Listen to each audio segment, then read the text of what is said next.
Halo Tribuners, jumpa lagi dengan saya Siska Mawaski dalam live update PON 20 siang, edisi Rabu 6 Oktober 2021. Kami tentunya akan menyajikan informasi terkini seputar kegiatan Pekan Olahraga Nasional ke-20 yang saat ini berlangsung di Papua. Bersama dengan sejumlah rekan wartawan kami yang sudah siap dengan laporannya masing-masing di lokasi. Kita ikuti live update PON 20 Papua selengkapnya. Cabang olahraga voli pantai PON 20 Papua yang digelar di Koyakoso, Jayapura sudah memasuki fase play-off. Ada 16 tim yang berlaga demi tiket untuk masuk ke babak 8 besar. Beberapa partai yang menyajikan derby antar sesama provinsi, seperti sektor putri ada Jatim 1 versus Jatim 2. Informasi lengkapnya akan disampaikan oleh rekan kami, jurnalis Warta Kota, ada Rausan Zan di sana. Halo, selamat sore Rausa. Selamat sore rekan Siska. Ya Rausa, bisa dilaporkan seperti apa jalannya babak play-off di voli pantai ini? Ya, terima kasih Siska. Memang voli pasir putra dan putri telah memasuki babak playoff dan tadi ada 16 tim yang bertanding, yaitu di putri ada NTB 1 versus Jawa Barat 1 yang dimenangkan oleh Jawa Barat 1 dengan skor 21-16, 21-15. Dan ada juga Jawa Timur 2 yang dimenangkan oleh Jawa Timur 1 dengan skor 21-16 dan 21-15. Kemudian di partai ketiga ada tim DKI 2 versus Jawa Barat 2 yang dimenangkan oleh DKI 2 dengan skor 21-16 dan 21-17. Serta ada juga DKI 1 versus Papua Barat yang dimenangkan oleh DKI 1 dengan skor 21-11, 17-21, dan 15-6. Sementara di sektor putra ada juga tersaji pertandingan antara Papua 2 melawan Jawa Tengah, di mana pertandingan dimenangkan oleh Jawa Tengah dengan skor 21-14 dan 21-7. Kemudian di pertandingan kedua ada DKI 1 versus Jawa Timur 1, di mana pertandingan dimenangkan oleh Jawa Timur 1 dengan skor 21-15, 21-16. Pertandingan ketiga di putra berlangsung antara NTB 1 versus Jawa Barat, di mana NTB 1 keluar sebagai pemenang dengan skor 25-23 dan 21-16. Dan di pertandingan terakhir ada pertandingan yang cukup sengit antara Bali versus Nusa Tenggara Barat 2, di mana akhirnya dimenangkan oleh Nusa Tenggara Barat 2 dengan skor 21-19, 20, 22, dan 15-17. Dan hasil pertandingan hari ini memang ada 8 tim terbaik yang telah menuju fase selanjutnya, di mana besok akan bertanding di sektor putri, DIY 2 versus DKI 1, kemudian dilanjutkan DKI 2 versus DIY 1, dan ada juga pertandingan di sorenya antara Jawa Tengah versus Jawa Timur 1, dan Jawa Barat 1 versus NTB 1. Itu merupakan di sektor putri. Sementara di sektor putra, di pertandingan 8 besar nanti adalah NTB 1 versus Papua 1, NTB 2 versus DIY 2, Jawa Timur 1 versus Jawa Timur 2, dan ini merupakan derby, dan Jawa Tengah 2 versus DIY 1. Dan saya ingin menjelaskan rekan Siska bahwa kenapa mungkin teman-teman mungkin bertanya kenapa ada DKI 1 atau DKI 2 atau NTB 1, NTB 2. Itu artinya provinsi tersebut mengirimkan 2 tim ke PON Papua kali ini. Demikian rekan Siska. Oke, sudah ada banyak tim yang lolos dan juga gagal. Lalu seperti apa reaksi dari masing-masing tim tersebut, Rafsa? Ya, terima kasih rekan Siska. Saya juga wawancara dengan beberapa pelatih.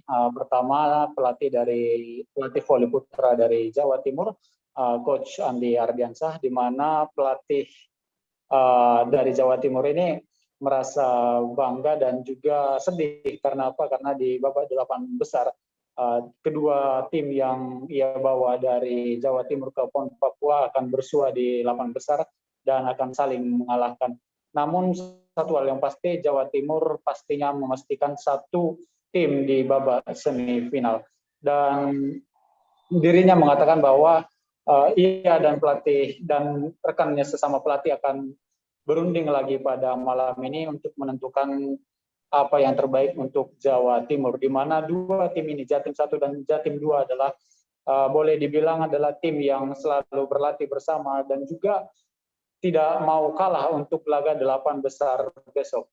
Dan saya juga mewawancarai salah satu pelatih dari DKI Jakarta, Agus Abdul Karim, di mana satu-satunya tim dari DKI Jakarta yaitu DKI 1 itu memang gagal setelah bertemu dengan Jawa Timur 1, di mana Jawa Timur 1 ini merupakan finalis PON 2016 lalu. Dan kegagalan ini memberikan banyak pelajaran bagi tim DKI, di mana pihaknya mestinya harus memperhitungkan bagaimana persiapan PON untuk 2024 nanti, termasuk juga dari segi postur tubuh pemain nantinya.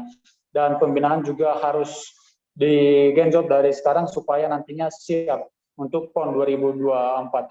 Sementara itu, saya juga berbincang dengan salah satu pelatih DKI juga, Irene dan Coach Hadi, di mana keduanya akan selalu memberikan yang terbaik dari dua tim yang diloloskan di 8 besar, yaitu DKI 1 dan DKI 2. Dan tim dari DKI ini juga memang tidak ingin terbebani dengan gagalnya PON Papua kali ini. Demikian, rekan Siska. Oke, baik. Terkait dengan pernyataan lengkap dari pelatih voli Pantai Putra Jawa Timur, kami akan menampilkan cuplikan wawancaranya untuk Anda. Untuk tim Jatim 1, memang untuk pas melawan DKI ada perkembangan dari permainan yang sebelum-sebelumnya, karena trennya dari Jatim 1 ini sekarang lagi mau naiknya. Semoga nanti sampai berikutnya naik terus, jadi sampai hari akhir.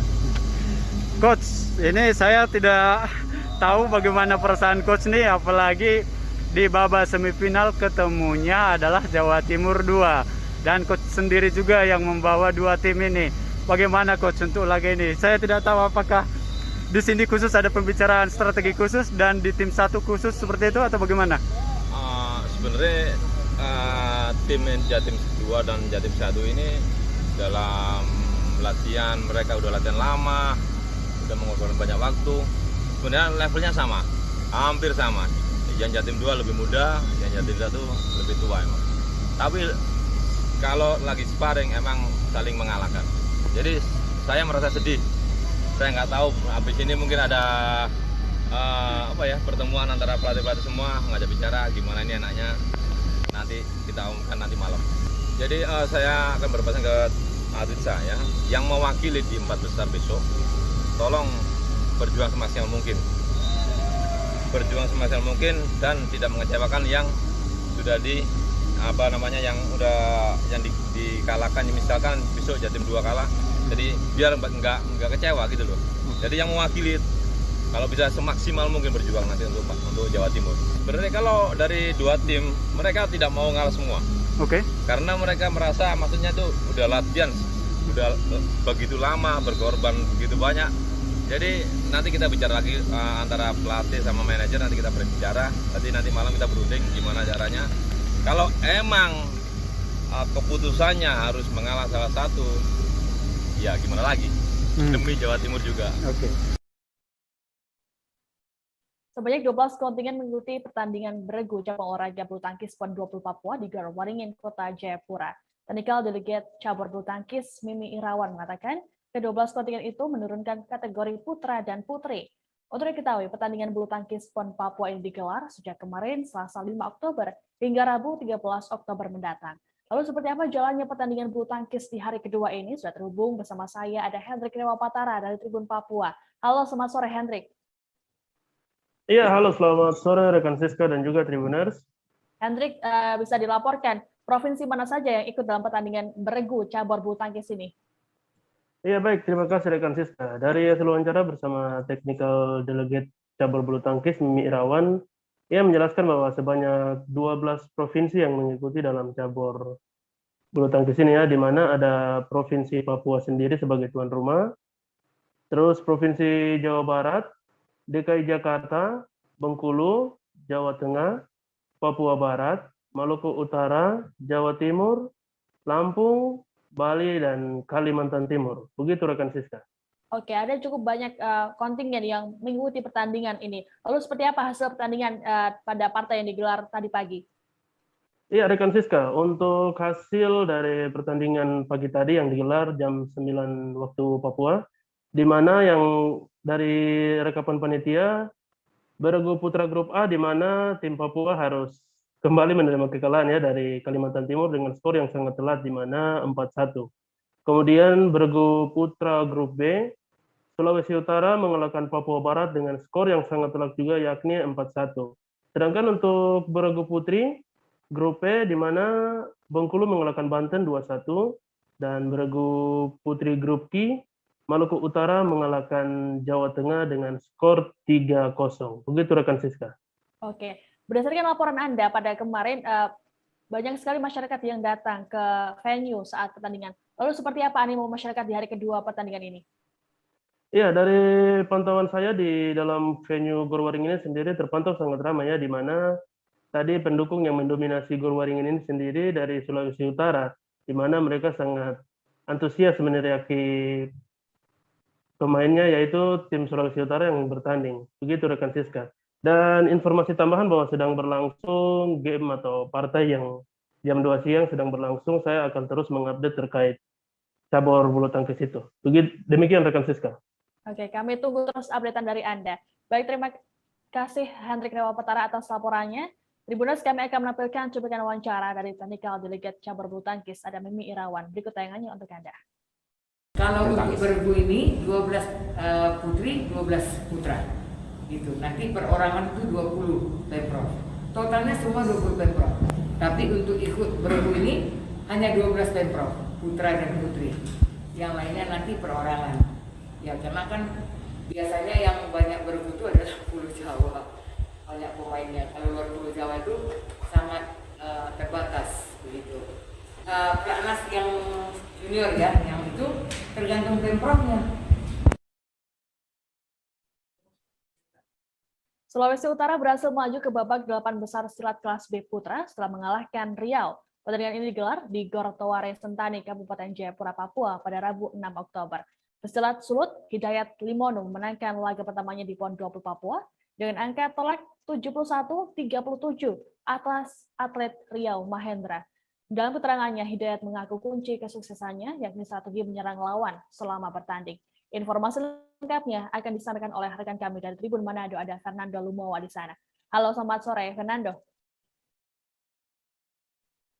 Ya, selamat sore, rekan Siska. Fernando, bisa dijelaskan seperti apa jalannya pertandingan perdana atlet silat sulut di PON 20 Papua tadi? Baik, hari ini cabur pencaksilat mulai memainkan rangkaian pertandingannya di Gor Toware Sentani, Jayapura.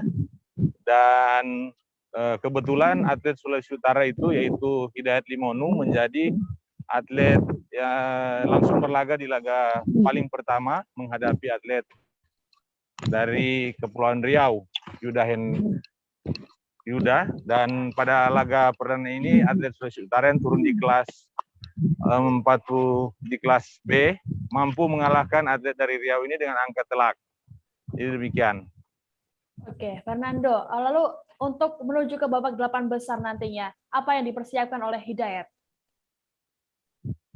Ya, sebagaimana di laga yang pertama, Hidayat mengatakan bahwa yang pertama tentu dia akan menjalani pertandingan sebagaimana instruksi dari pelatihnya. Kemudian dalam menghadapi 8 besar nanti, tadi baru saja keluar hasil diinformasikan oleh panitia pertandingan dan dari ofisial Sulawesi Utara bahwa Hidayat sudah ditunggu oleh atlet atau pesilat dari Sumatera Barat yaitu Muhammad Bintang, dan keduanya sebelumnya belum pernah bertemu. Sehingga Hidayat mengatakan bahwa ini menjadi suatu tantangan bagi dirinya karena calon lawannya di 8 besar ini sama sekali belum pernah bertemu, artinya belum saling mengenal dari sisi teknik dan taktik. Demikian. Oke, baik. Kami tunggu terus updatean informasi terkait dengan pertandingan silat dari Sulawesi Utara ini. Terima kasih laporannya, selamat bertugas kembali. Tribuners, kami akan menampilkan cuplikan wawancara dengan pesilat Sulawesi Utara, Hidayat Limono.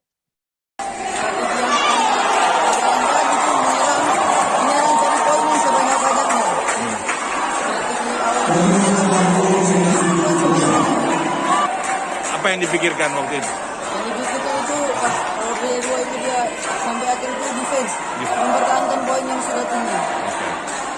Bentar lagi masuk 8 besar. Kita mau Sumatera Barat. Sumatera Barat ya? Iya, Sumatera Barat.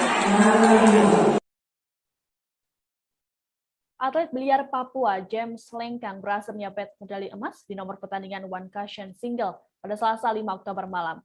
James mengalahkan lawannya dari Sumatera Utara yang diwakili oleh Hotmaruli dengan skor telak 137. Medali emas ini dipersembahkan oleh James di hadapan Gubernur Papua Lukas NMB yang turut menyaksikan jalannya pertandingan. Raihan prestasi ini diharapkan oleh James dapat menjadi motivasi bagi atlet biliar di Papua. Terlebih saat ini sudah ada venue khusus biliar yang dibangun di Mimika. James mengatakan Jawa Tengah menjadi lawan terberat baginya di babak 8 besar.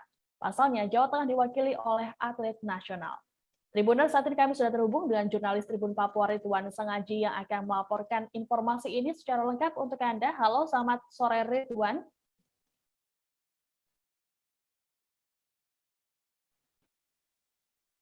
Selamat sore, rekan. Ridwan, bisa dijelaskan seperti apa jalannya pertandingan final antara Papua versus Sumatera Utara di nomor one cushion single ini? Baik, dapat saya laporkan bahwa untuk pertandingan cabang olahraga biliar, Papua berhasil memperoleh medali emas usai James Lengkang berhasil menyelupkan Hotmaruli dari Sumatera Utara dengan skor cukup telak 137 di nomor pertandingan one cushion single. Nah, baik, untuk perlu ditambahkan bahwa James Lengkang merupakan atlet nasional yang merebut 3 medali emas berturut-turut di 3 PON belakangan ini. Bahkan dirinya juga telah, maksudnya ketika diwawancara Maruli pun sempat mengatakan bahwa dirinya telah berkiprah di cabang olahraga sejak 34 tahun lalu. Bahkan dia berkomitmen akan bertanding di laga akhirnya pada PON Sumatera Utara mendatang. Oke, Ridwan, sejauh ini sudah ada berapa banyak medali yang diraih oleh Papua di cabur biliar dan kini sudah berada di posisi berapa, Ridwan? Baik, Siska, dapat saya laporkan bahwa untuk perolehan medali emas, medali pada cabang olahraga biliar, Papua berhasil menduduki peringkat pertama dengan perolehan medali 2 medali dari James Lengkang sendiri. Sementara untuk perolehan keseluruhan dari pelaksanaan PON di Papua, PON 20 di Papua, untuk tuan rumah sendiri menduduki posisi ketiga dengan perolehan 33 medali emas. Sementara untuk posisi pertama masih diduduki oleh DKI Jakarta dan disusul oleh Jawa Barat. Sekian, Siska. Oke, Tribuners, untuk lengkapnya kami akan menampilkan cuplikan wawancara dengan atlet biliar Papua James Lengkang. Berikut tayangannya untuk Anda. Perasaannya bagaimana sebagai peraih medali emas pertama untuk cabur biliar setelah banyak yang kemarin kan banyak yang gugur, banyak yang senang sekali lah, apalagi banyak dukungan dari kepala daerah, gubernur dan ketua umum sendiri, ada lagi supporter juga tuan rumah kan. Terus dari apakah ini mungkin nomor unggulan dari Pak James sendiri? Ini nomor baru yang dipertandingkan sih untuk PON kali ini. Tapi yang lalu-lalu juga pernah saya juara yang nomor ini. Jadi mungkin salah satu favorit saya yang main di nomor ini. Makanya kan untuk PON di Papua ini dipertandingkan karena memang kita punya peluang. Sebenarnya spesialisnya di mana nih, Pak? Pokoknya karong aja, permainan meja karong, semua bisa. Tapi menurut desastres yang kita dengar bahwa ini sebenarnya bukan final impian, sebenarnya ada lawan yang lebih berat daripada Sumatera Utara. Oh sudah, itu kan sudah kalah saya main di 8 besar dengan dia tuh. Yang siapa dari Jawa Tengah itu? Vietnam. Iya. Sebenarnya lawan yang paling berat dia. Tapi sudah ketemu di 8 besar. Yang kemarin kita main itu. Jadi sudah agak ringan lah untuk berjalan ke semifinal sama final ini. Mungkin harapannya dengan kemenangan ini karena mengingat kan besok masih ada lagi pertandingan, terus lusa masih ada kita Papua untuk bisa menambah raihan medali. Ya, saya berusaha aja. Pokoknya saya akan main sebaik-baiknya. Mudah-mudahan teman-teman yang lain juga ikut terpacu supaya lebih semangat. Jadi bisa menambah perolehan medali untuk tim Papua dari cabang biliar. Tribunas, kita jeda sejenak, sesaat lagi kami akan hadir dengan informasi terkait kegiatan PON Papua lainnya, tetap di live update PON 20 Papua. Jadi mulai artinya terjadinya perlembekan. Nah itu untuk penetrasi akan sulit. Gitu ya. Dok, saya ini menurut saya memang tidak mudah, bukan urusan tanah diambil. Kalau misalnya Amerika Serikat sekarang, Rasulullah mengatakan dalam sebuah hadis bahwa berpuasa di 6 hari Syawal itu. Oke, apa kabar Bang Arifki di sini untuk strateginya? Kalau saya sendiri di Game Week 37 ini yang semalam baru mulai, saya udah Sebenarnya aku nggak ngerasa itu penangkapan atau penggerebegan atau apapun itu. Karena gitu, posisinya aku kriteria. Jadi kita mengenal disebut dengan stroke yang tidak berdarah dengan stroke yang berdarah. Stroke yang tidak berdarah itu biasanya ditandai dengan adanya penyumbatan. Kalau itu terjadi di sini mungkin pikirnya tidak ke situ kali ya. Tapi kalau di Korea atau di Kamboja itu ada. Terima kasih Anda masih menyaksikan live update PON 20 Papua. Kita beralih ke informasi selanjutnya, Tribuners. Sulawesi Selatan kembali menambah perolehan medali di PON 20 Papua lewat cabang olahraga renang artistik pada Selasa 5 Oktober. Dalam pertandingan yang digelar di venue akuatik Gelora Kampung Harapan, Kabupaten Jayapura, atlet Sulawesi Selatan Nurfa Nurul Utami meraih medali perunggu. Nurfa berada di peringkat ketiga setelah Jawa Timur yang diwakili oleh Livia Lukito dan Yogyakarta yang diwakili oleh Nabila Marwa. Raihan skor yang diperoleh Nurfa yakni 71,13. Lalu bagaimana informasi terkait pertandingan renang artistik yang diikuti oleh atlet Sulawesi Selatan ini? Sudah tersambung dengan saya, jurnalis Tribun Timur, ada Alfian di sana. Halo, selamat siang, Alfian.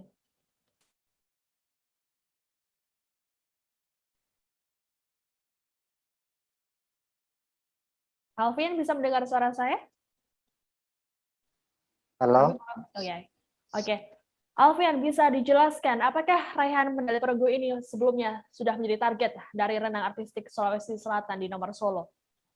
Ya, untuk renang artistik dari kontingen Sulawesi Selatan khusus untuk nomor solo ini sebenarnya bukan menjadi prioritas untuk meraih medali. Artinya ini sebuah kejutan dari kontingen Sulawesi Selatan khusus untuk cabur ini, rekan Siska. Oke. Selain di nomor solo, apakah Sulawesi Selatan masih berpeluang untuk menambah medali di nomor lain? Ya, utamanya untuk atlet Nurfa Nurul Utami yang sudah menyumbangkan medali perunggu di nomor solo, dia juga akan diturunkan di nomor duet dan nomor tim. Saat ini untuk nomor duet sudah masih sedang berlangsung, sementara untuk nomor tim besok akan berlangsung. Kedua nomor ini menjadi nomor andalan untuk Sulawesi Selatan mendapatkan medali. Oke, setelah mendapat penambahan medali di renang artistik, lalu seperti apa klasemen dari Sulawesi Selatan di PON 20 Papua ini? Ya, sejauh ini selain renang artistik, beberapa cabang olahraga juga sudah menyumbang medali untuk kontingen Sulawesi Selatan. Ada medali perak yang dipersembahkan oleh atlet biliar, Anggar juga menyumbang medali perunggu, dan ada dari atletik lari 5.000 meter dari atlet putri Sulsel juga menyumbang emas, dan sejauh ini totalnya Sulsel sudah mengoleksi 10 medali, 2 emas, 3 perak dan 5 perunggu, dan untuk klasemennya masih berada di peringkat 16 rekan Siska. Oke, baik. Tribunes, terkait dengan hal ini kami akan menampilkan cuplikan wawancara dengan atlet renang artistik Sulawesi Selatan, Nurfa Nurul. Berikut tayangannya untuk Anda. Bisa menampilkan yang terbaik, terutama saya mendapatkan nilai personal foul yang lebih bagus daripada tahun sebelumnya. Ini PON keberapa ini? Kedua. Iya. Sebelumnya waktu di Jawa Barat dapat apa? Nomor 2 perunggu. Oh, nomor 2 perunggu. Untuk solo baru turun? Iya, baru turun ini. Apa tipsnya Nurul saya nggak bisa dapat medali perunggu kali ini? Pastinya kerja keras. Apalagi di masa pandemi ini kita 2 tahun walaupun sebelumnya tidak bisa berenang, kita tetap latihan melalui virtual. Habis setelah itu yakin sama diri sendiri. Nurul usianya berapa sekarang? 21. Berarti masih bisa ikut di satu kali. Sekarang aktivitasnya Nurul selain di sini kuliah? Kuliah. Di mana? Di Universitas Hasanuddin. Unhas. Prodi? Akuntansi. Oh, harapannya setelah ini, setelah Jangkon ini? Setelah ini tentunya lanjut latihan, bisa selanjutnya bisa menampilkan yang lebih baik lagi untuk seluruh. Masih ada nomor lain yang diikuti? Besok itu duet dan untuk hari ketiga tim.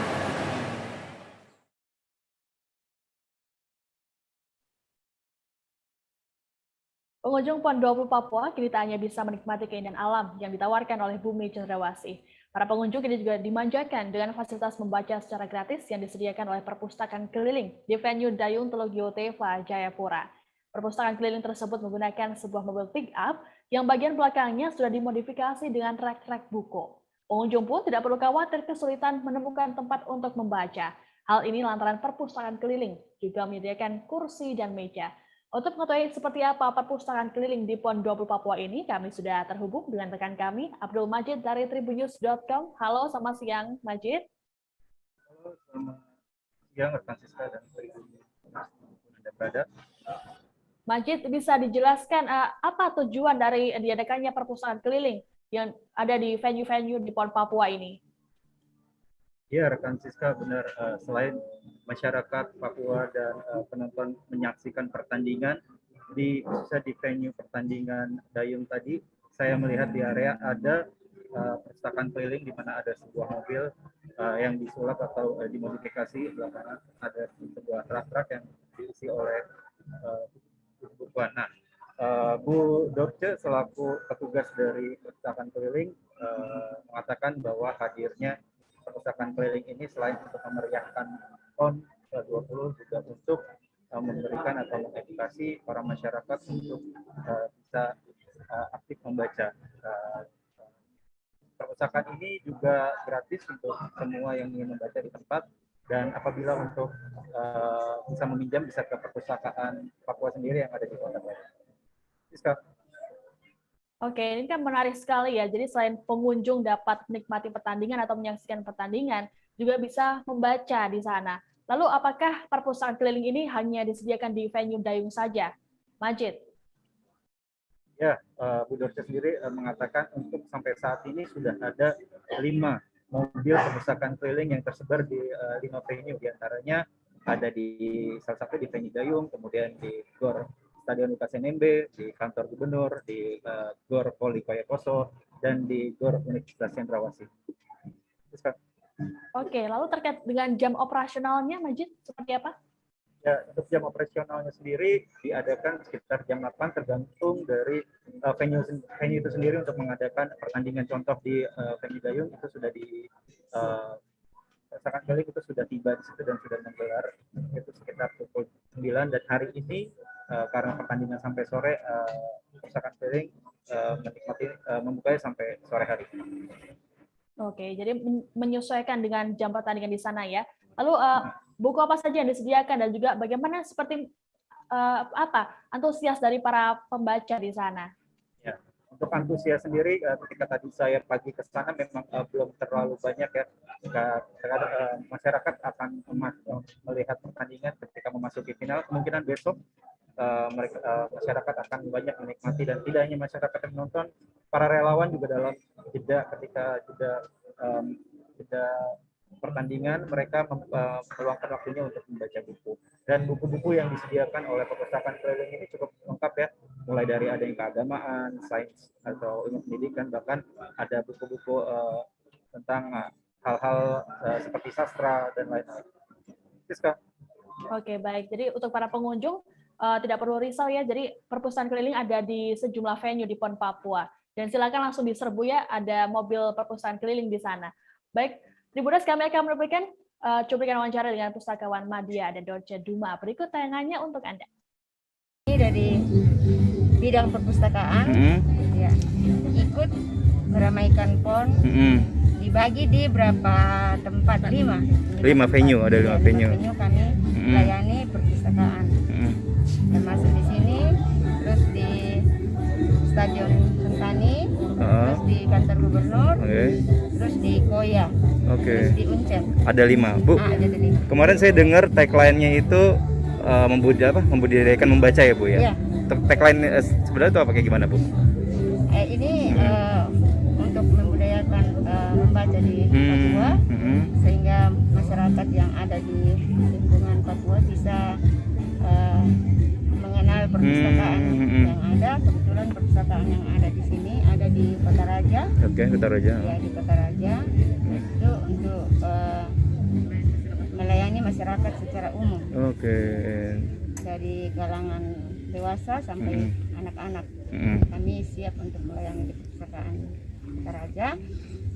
Nah, ini termasuk perpustakaan keliling. Perpustakaan Jadi keliling. selain perpustakaan di tempat, kami juga melayani masyarakat yang ada di pelosok-pelosok. Ya. Kalau buku yang ada di sini, ini secara umum. Ada yang menyangkut keagamaan, ada yang menyangkut sains, ada yang menyangkut kesenian, olahraga, terus ada yang menyangkut sastra. Umum ya, Bu ya? Ya, secara umum. Jadi untuk dewasa dengan anak-anak boleh. Jadi antusias dari masyarakat yang ada mungkin menonton kah, atau relawan atau panitia, mereka banyak juga datang untuk menggunakan perpustakaan yang kami siapkan ini. Jadi membaca di sini nanti langsung dikembalikan gitu ya, Bu ya? Iya. Jadi ini membaca di tempat saja. Membaca di tempat saja. Di perpustakaan kami, selain membaca di tempat, itu bisa dipinjam. Oh, kalau itu yang di Kota Raja. Tribuners berkunjung ke Jayapura tentu tidak lengkap rasanya apabila tidak mencicipi papeda lengkap dengan ikan kuah kuningnya.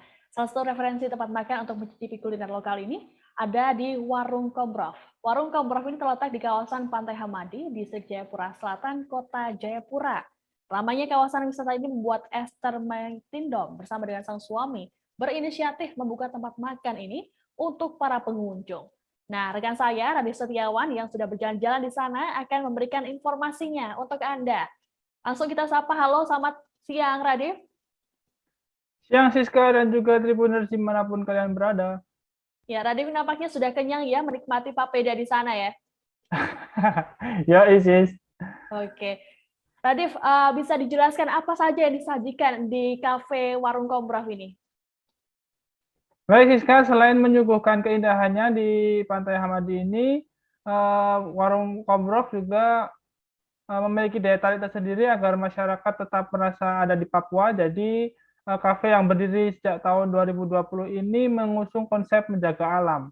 Esther Maitindom, pemilik Warung Kombrov, saat ditemui Tribun Video mengatakan konsep natural harus dijaga agar suasana pantai lebih terasa. Begitu, Siska. Oke, jadi menikmati papeda dengan suasana pantai yang masih asri di sana, seperti itu ya, Radif ya. Lalu Radif, apabila ingin berkunjung ke sana, bagaimana dengan jam operasional dari kafe ini? Baik, Warung Kombrov buka dari pukul 10 waktu Indonesia Timur hingga 20. Direkomendasikan bagi Tribuners yang akan datang ke Warung Kombrov bisa datang saat sore hari agar bisa menikmati pantai saat terang dan berakhir di malam hari. Karena saat malam hari semua lampu yang ada di Warung Kombrov akan dinyalakan dan itu bisa menjadi spot foto yang bagus. Begitu, Siska. Oke, jadi menikmati suasana syahdu Papua di sana ya. Nah, Radif, untuk menuju ke lokasi ini bagaimana dengan aksesnya? Baik, untuk menuju ke Kampung Kombrov dapat ditempuh kurang lebih 15 menit dari kota pusat Jayapura. Dari Bandara Deihiu Ulai Sentani Kabupaten Jayapura juga jarak tempuhnya sekitar 1 jam. Begitu, Siska. Baik, terima kasih Radif atas laporannya. Kami tunggu oleh-olehnya dari Jayapura. Selamat bertugas kembali. Baik, Tribuners, kita beralih ke informasi terakhir. Bagi para pengunjung PON 20 Papua, mungkin bisa menyempatkan diri ke pameran Noken yang digelar di Taman Imbi, Kota Jayapura. Pasalnya, di sana dijual beragam pernak-pernik khas Papua, utamanya adalah noken yang merupakan kerajinan tas asli bumi Cendrawasih itu. Tas noken yang dijual pun beraneka ragam, ada yang terbuat dari benang wol, polister, serat kayu, bahkan anggrek. Lalu seperti apa informasi terkait keunikan dan juga pameran tas noken ini? Sudah tergabung dengan saya, jurnalis Tribun Video, ada Sigit Arianto di sana. Halo, selamat siang, Sigit. Selamat sore waktu Papua, Siska dan juga Tribuners. Oke, Sigit, bisa dijelaskan sejak kapan pameran ini mulai digelar? Baik Siska dan juga Tribuners, dapat saya sampaikan pameran ini digelar di Taman IMBI Kota Jayapura. Saat ini pameran masih berlangsung dan akan terus digelar untuk meramaikan PON Papua hingga tanggal 15 Oktober nanti. Bagi pengunjung yang penasaran seperti apa proses pembuatan tas noken, dapat mengunjungi pameran noken di Taman IMBI. Di sana ada penjual yang langsung praktik merajut tas noken di tempat. Jadi pengunjung bisa melihat secara dekat bagaimana kesulitan proses pembuatannya. Siska. Oke, jadi pengunjung bisa langsung melihat pembuatan di sana ya, selain membeli langsung noken ini. Lalu disebutkan ada beragam jenis pernak-pernik yang dijual. Lalu apa saja yang dijual dan juga berapa kisaran harganya, Sigit? Baik Siska, di pameran noken ini tidak hanya ada tas noken saja, ada juga aksesoris berupa gantungan kunci hingga baju noken dari kulit kayu. Nah, untuk harga juga bervariatif. Untuk tas noken dijual mulai harga 100.000 hingga jutaan rupiah, tergantung dengan bahan, model, motif, dan juga ukuran, Siska. Oke, ini kan ada banyak sekali ya tas noken yang dijual. Ini juga terlihat di layar kaca Anda, Tribuners, dan ada beragam bentuk. Lalu adakah ciri dari tas noken yang awet itu seperti apa, Sigit? Baik Siska, menurut penjelasan dari seorang penjual bernama Nelly PK yang kami temui di lokasi, tas noken yang bagus adalah justru yang berbahan dari serat kayu. Noken ini diklaim lebih kuat dan lebih awet begitu, karena noken menggunakan serat kayu asli yang diambilnya langsung dari hutan. Oke, ya nampaknya ada gangguan sinyal ya Tribuners dengan wartawan kami di lokasi. Kami langsung akan menjanjikan wawancara dengan penjual noken di sana, Nelly PK. Berikut tayangannya untuk Anda. Apa ini kulit kayu ini? Dari setelah mama melahirkan kami, itu kasih masuk dalam noken yang besar. Nah, di situ itu noken itu bukan ini campur-campur tidak, tapi untuk bawa anak satu, untuk bawa kayu satu, terus sayur mayur tersendiri, terus untuk tas sekolah, isi tas sekolah, buku-buku tersendiri, untuk Alkitab tersendiri, tidak sembarang. Oh, berarti beda-beda fungsi dari noken ini, beda-beda, bentuknya juga memang beda-beda, dari motifnya juga motif-motif sesuai dengan kalau ide masing-masing. Kita bisa bikin topi sampai yang ini, bisa bikin baju, bisa bikin tas, bisa bikin sepatu, pokoknya semua. Ya, Tribuners, informasi tadi sekaligus menutup jumpa kita dalam live update PON 20 Papua siang. Kami tentunya masih akan hadir nanti sore, tentunya dengan informasi seputar PON Papua lainnya, hanya di kanal YouTube Tribun Network. Dukung terus atlet kebanggaan Anda di PON 20 Papua. PON 20 Papua, torang bisa. Saya Siska Muaski, beserta kru yang bertugas, pamit undur diri. Terima kasih dan sampai jumpa. Terima kasih sudah nonton. Jangan lupa like, subscribe, dan share ya.